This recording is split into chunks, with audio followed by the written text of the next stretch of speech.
এখানকার অবকাঠামো আমাদেরকে গড়ে তুলতে হবে। এখনও রাস্তাঘাট আছে কিন্তু সেই রকম নাই, কাঁচা রাস্তা আছে, সেগুলোকে পাকা করতে হবে। আপনাদেরকেও এই ব্যাপারে কিছু কিছু ছাড় দিতে হবে।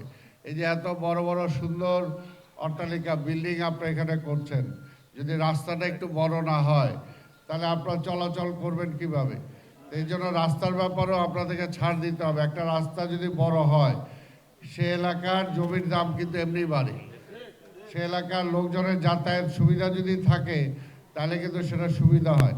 আর যদি রাস্তা 10 ফিটের হয় আর বিল্ডিং বানাইলেন 10 তলা, তাহলে তো কোনো লাভ নাই।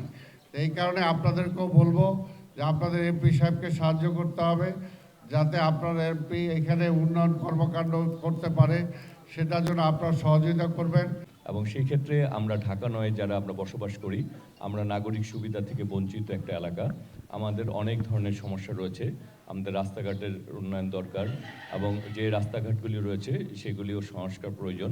আমাদের বিশেষ করে আমাদের এই বাসমাদের থেকে এবং বিশ্ব রোড পর্যন্ত যে রাস্তাটি রয়েছে সেটি খুব দ্রুত গতিতে আসলে কাজটি সম্পন্ন করে এলাকার মানুষ দীর্ঘদিন যাবৎ কষ্ট ভোগ করছে।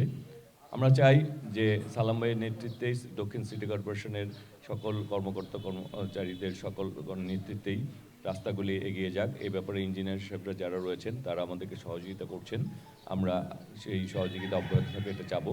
আর আমাদের মূল লক্ষ্যই হচ্ছে ব্যক্তির উন্নয়ন নয়, আমাদের মূল লক্ষ্য হচ্ছে সমষ্টিগত এলাকার উন্নয়ন, দেশের উন্নয়ন, দেশের মানুষের উন্নয়ন এবং ঢাকা নয়ের উন্নয়ন।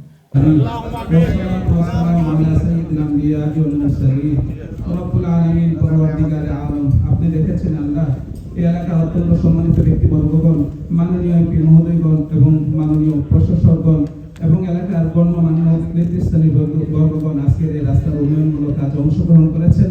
আল্লাহ আপনি সকলের এই উদ্যোগকে কবুল আর মঞ্জুর করিয়ে দিন।